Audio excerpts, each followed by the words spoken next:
what's the other big job you have to do? The big job. Yes. This is the crux of the exercise. The crux. People. Yes. We had to tend the crapper. The system with this thing, which was called Law Hut, I might add. Law, as in L-A-W? As in Henry Law? No, not Henry. No, Mawson. As in Philip Law. Philip Law. Okay. Philip Law was quite well known, particularly in Australian Antarctic law. Which means nobody knows about him, because who knows about Australian Antarctic stuff? Australian people. He was a director yes. from 1929 to 36 or something like that. Director of ANARE, which is Australian Sorry, A-N-A-R-E. Right, just Australian National Antarctic Research Expedition. Yes, which has been going on for quite a while. Yes. Right. So when they built the hut for the crapper, and they decided to name it Law Hut. Oh, I bet you he's turned in his grave. Or he's probably still alive. He was still alive back then. He was director back then. And being a good Aussie, he thought it was great. He thought it was fun. Okay. If you were Russian, you'd say, what? You're calling me after the crapper? No. Anyway, asked me what we had to actually do with it. Yeah, well, I didn't want to get to, I actually don't want to get this part because it's quite disgusting, people. So, it is not. Please block your ears if you're a sensitive type of person. So, Phil Walter, what did you have to do with the crapper? First off, we came in. There was 4 large drums. 44-gallon drums. Yeah, I think that's what I call them. Yeah, you said large drums. That's a big drum about this big. Yeah. Yeah. Well, sorry for the 44-gallon drum. They could have been 88 litres or something, whatever it is, 100 litres. First off, there was one full of ash where it had been burnt the day before. So you burn it. Yes. You burn the shit. I mean, the poo. You actually did literally burn the shit out of those drums. So it must be black and soot everywhere and ash on the bottom. Yeah. Okay. But we had a long handle shovelly type thing that you get in, you scoop it out, put in something, I can't remember. Well, you just have something to tip it up and pour it into a you didn't tip those things out, they were fast and hard. Okay. So you cleaned it out. Okay, so you didn't get it out of, you didn't sort of slide it out and then... No, you had to go in from the top. Okay, so you open up the toilet seat. Now tell me, what does that look like? Is it like a row of cubicles? 4 of them. So little cubicle, little door with a nice toilet seat. Looks quite quaint. You don't freeze your bum on. You don't there because it's always warm in there. Okay. Because almost always, not all. But right. Particularly after the burning, it was quite warm. Yeah, because there's usually don't put a lot of effort into the toilets facilities. They did here. Yeah. It's pretty important. Because you will get frostbite when you got to be there for a sustained period. Not in Law Hut. Okay. As I was saying, it's quite warm. Wow. Because, and here's why. You clean that out. You would then look at the other 3, and you would choose which one is the most full. Yeah. A subjective view. You don't sort of have a dipstick. No. Sort of go, oh yes, that's 3/4 full. You went by appearance. And I suppose over a day, because it's done every day, it wouldn't be filled up that much. No, not all that much. It's fluid and poo and toilet paper. Well, all the wee you had to get rid of before you... The what? You had to wee before you poo? That's right. Oh, okay. That made your chances of getting a good fire much better. But, so you did that into a separate receptacle. So you've got one drum on one side for wee, and the other drum on the other side for poo. Is that basically it? Sort of. You had one drum, just one. That must be stink like anything. And then you had 4 poo-poos. Yeah. Okay. Okay, so you would choose. You'd say, right, that one's the fullest one. You get a can of ATK, aviation fuel, no less. ATK, not an assault rifle, AK-47. And you tip a set amount, and don't ask me what. How much is a set amount? Half a bucket? I can't remember. There was. But that fuel's really expensive over down there, isn't it? ATK. It was your ATK when it reached its use-by date. It was good for nothing else. But how do you know when is it on the actual can? Yes. So it says used by. They had a use-by date because when the aircraft are down there and flying, you don't want to have suspect fuel. Yeah. Anyway. Yeah. So the whole place must reek of kerosene. I mean the base. You got that wafting, unless the big wind comes up. Those that had kerosene heaters. Yeah. Got kerosene heaters, you got blowing up toilet bombs, and then diesel generators. The place must have a whiff of its own. I suppose, like you said when he first started, Antarctica smells like nothing. That's right. There's nothing to smell. Yeah. Okay. So anyway, You say, right, that one's burned. You tip the set amount. I can't remember how much it was. We must have had a container. You'd put so much in. Mm-hmm. Then you throw a match on. Off she went. Done. Now, not quite done. You've made a bit of an error here in the sense that, okay, the drums are underneath the toilet. Yeah. You haven't removed the drum out. The drums don't move. You set fire to the drum with the toilet on the top. No, first off, you remove the wooden top so that doesn't get burnt. For the toilet seat? Yeah, the toilet seat. And it doesn't go bang. It shouldn't go bang. Let's put it that way. Okay, well, that's why you put kerosene on something. I thought it goes a bit bang. Yeah. Well, actually, there's a story about that we'll get to in a tick. Right. Having done that, you're then the one that you've just emptied when you first came in. The last night's one? Yeah. You built a wooden teepee with old scrap paper within it. And then having done it, and there's quite an art to it, you have to practice and be good at it. Yeah. And then you just tip some ATK on it, and then that's it, done. You've set it for the next night's Nightwatchman. So the first one, which you were scooping out the ash. Yeah, that's the one that you don't have to set a new setup. That's with the TP. Yes. So you burn that one. You've already set fire to the, say, number 2. Yeah. With the thing that's burning away quite nicely. Yes. Inside the hut where the toilet is. Yeah. So you got all the fumes. It's nice and warm by now. Oh yeah, toasty. Oh my god. Okay, and so while that's done. Sometimes you had company of people. Yeah, what's going on? There they go. Got marshmallows. So that one's burning, and this one, the one from last night, has got the paper in it, which has got a little plumes of paper. And you're setting fire to that one. That's burnt down. Yeah. So you set fire to one. You're setting a new potential fire in another one. Part of your duties as the night watchman, setting fire to things and also checking that there's no fires around the whole thing. Yes. It's like a bit of a conundrum, isn't it? Now, so, yeah. Could things go wrong doing that? Oh my God, you're just exploding poo. I mean, the mental image of an explosion of this stuff. Well, I got more than a mental image of it. Okay. Please digress. Okay, I'll digress a little bit. Okay. Because I went in to use the facilities, and it just so happened our old friend, the dogman Lars, was on night watch duty the night before. Right. So he was busy trying to light one of the drums. Right, this is the full, half full drums, whatever. Yeah, so he puts a set amount in, lights it, and it wouldn't burn. Tries it again, wouldn't burn. So you're sitting on the toilet.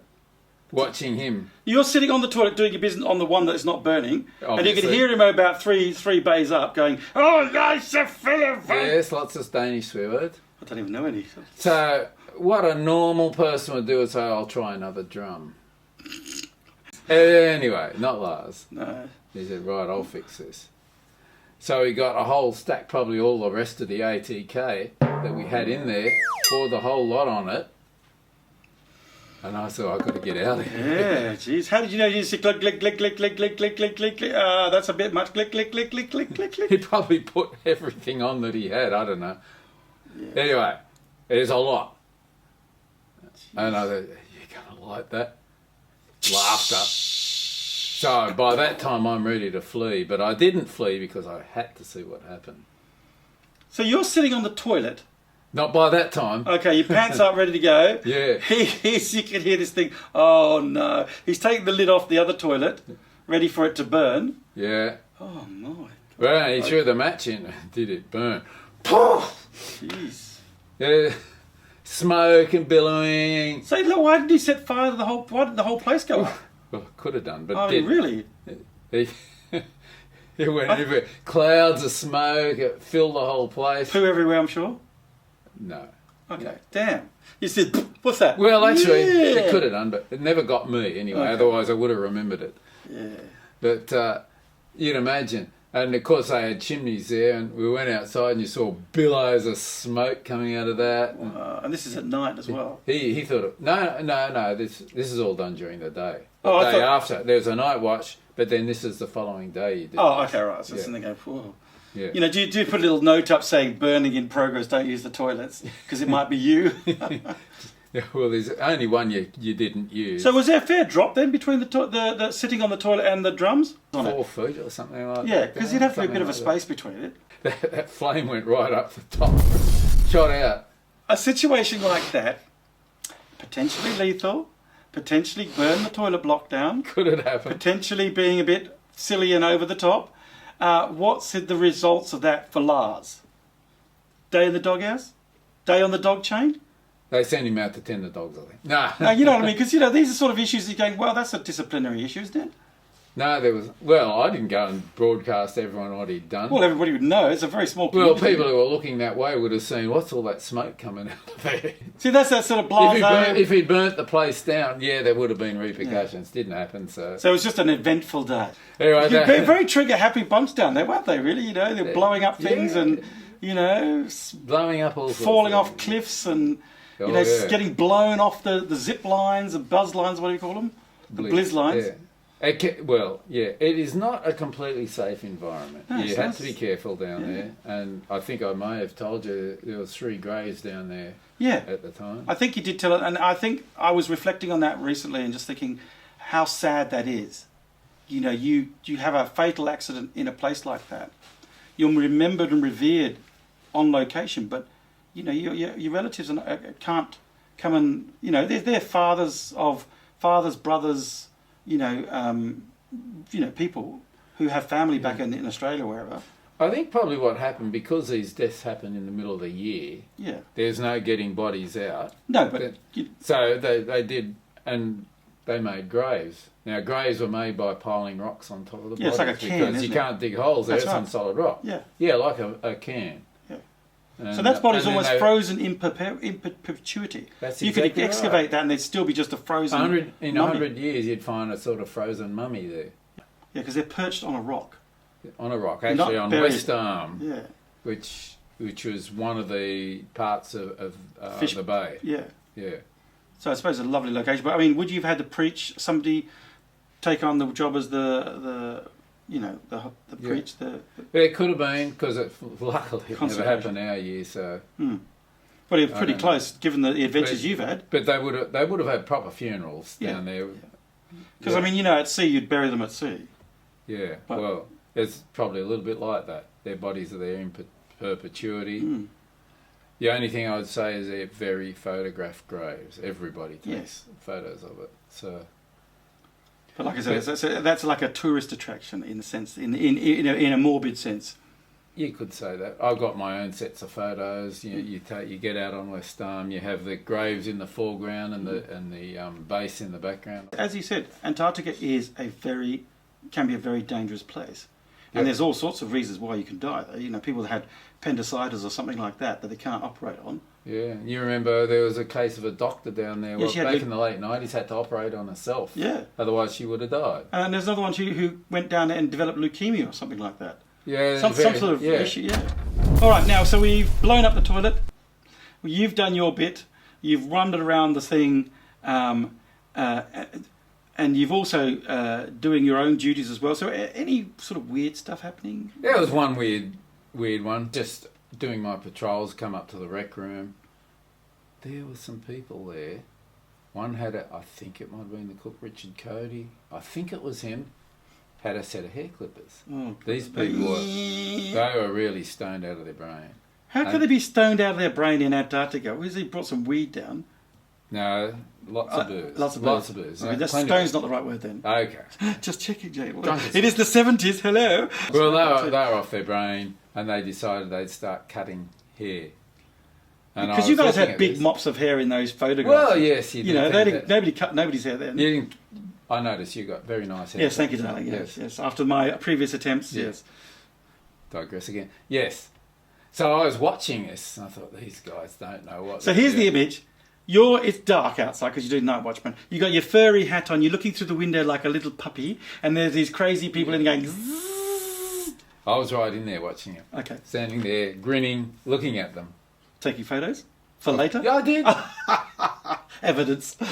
I've actually made a whole YouTube video of this incident, which I might put a link in. Okay, that's probably a good idea. Yeah. For anyone who's watching this on YouTube. So crazy, drunk as skunks. A decent person who was sober would have said, put a stop to that, and said, before harm was done. I let them. Oh, you were the same one. You were the same one. That was your job as well, was it? Oh, sorry. They continued on their merry way, and I finished my night watch patrol. Next morning, we got up for breakfast. I don't know if any of them can really remember what happened. They actually had breakfast when the cook was the main culprit? Yeah. Oh, okay, just sort of got up, oh, what have I done? Yeah, well, oh, that's where's my hair gone? Funny, they were all saying that. There was mohawks, there was, some had carved ball patches, some had gone down the middle with a reversed some had just cut the lot off, and some had looked like the mice had been at their hair. Oh, yeah, it was so funny. I thought it was funny. Everybody thought it was funny except the handful of people who had their hair cut. Yeah, they were a bit, what do we do? But I suppose in a situation like that, it's like a release valve. Yeah. You know, people get drunk and do stupid things, and it just helps to vent the energy and get a bit more... At least it wasn't life-threatening. Well, I suppose if you went outside with a bald head, you know, you're not used to a bit of head frost. Yeah. Anyway, that was just one of the weird things you see. Oh, there was actually one other. Oh, not another one. Oh. Another one, yeah. Oh, geez, so I was just about to cut that one. Sorry, let's continue. Yeah. Yes. No, this was not me as Nightwatch. I got up in the morning, got down to my geo hut, there was a blizzard blowing. Another one. And I found my office door open. Dun, dun, dun. Here's the mystery one. Yes. Yes. So I had a look inside, and you have a coal porch. Yeah. One side goes to the outside, and the other side goes into your main office. Yeah, it's like an ant. Yeah. Yeah, well, because this door was left open, the wind just blasted the interior door open. And all your everything was full of snow, drift snow. Yeah. It piled in there. The night watchman had obviously not quite clipped it right. One of the reasons could be a little bit of ice gets in the latch. You know those wedge type latches? Yeah, they lift up. You see them on boats a lot. Oh yeah. Now, if a bit of ice had got in there or something, it could have not gone right up into a locked position and just slipped back out. Something like that. Rattle it, or just shake, yeah. And so I got out to an office full of ice. So before I could do my record changes, I was out with a shovel. Because if it was left in there, it doesn't take long, does it? You had to get it out of there before it started melting. So because you destroy your paperwork. Exactly, destroy everything. Yeah. I found out who was on Nightwatch the night before. And he said, "Excuse me, mate." Yeah. He knew he'd done it. I knew he'd done it, but we didn't say anything. Yeah. I know. And so you would. So I'm saying you did the Night Watchman every month. That was your monthly duty. That's right. Once a month, yeah. Yeah. And so somebody obviously gets a bit of a break because they're 29th man. Was it done as a lottery? No, so just a cycle. So it's the 15th is your day. Yeah, the OIC made up a roster. That was his job, and then we just followed it. And when our term came, you did night watch. Now, occasionally, for some reason or another, someone couldn't do it that day. They could swap with someone else. That's fine. Yeah. But everybody did their fair share of the night watch. Yeah. And that is how we did it back in those days. So the Night Watchman, ladies and gentlemen, was not the great detective show that we thought it would be. It was burning poo, watching for fire, making other fire, and generally just wandering around the space. Now, what happens if it was a very blizzardy night? That'd make it pretty damn hard. My very first night watch, I'd forgotten about that. Yep. You remember we talked about the guy who took us out on the dog trip inland? His name was Ian McIntosh. Well, it just so happened when I first arrived, I copped night watch duty in the first week or two. Yeah. And we would go out with one of the old personnel, and they would show us the ropes. Yeah. That was fine. Of course, typical me cops a night with a blizzard blowing. That's what I thought. So Ian decides, right, he's going to really find out all about. I'm going to every single building on the base, including the ones that were way out. So he was just giving you another giggle. Ha ha ha! Yeah, I took him to all the shops. You go, you bastard. Exactly. Now, what made things worse, being a summer blizzard, the rocks were a little bit warmer, so when the drift snow hit the rocks, it would melt a little bit and then refreeze. Yeah. Ice. Yeah. And turn into ice. And it was so slippery. That's when I first learnt the use of blizz lines. So, you, like I said, your blizzard lines were just holding onto it. You weren't clipped on it like. Oh no, you just held and dragged yourself along. Yeah. But my first blizzard was a Nightwatch. Because that's a really scary idea. You know, literally, it is a thing that's assaulting your senses. It's roaring noise. It's blasting your face. Right. It's pulling you up. You know, literally knocking you off your feet. And ironically, those buildings that were furthest out were my own buildings. I bet you was really a bit pissed off with you. So, go, damn, I thought this was going to work. It ended up being a blizzard. Yeah.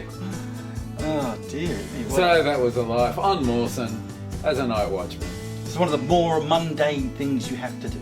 All right, so is that the end? That is the end. Okay, thank you, Phil Walter. That's the end of episode 8 of The Great Night Watchman in Antarctica. And cut. Good job.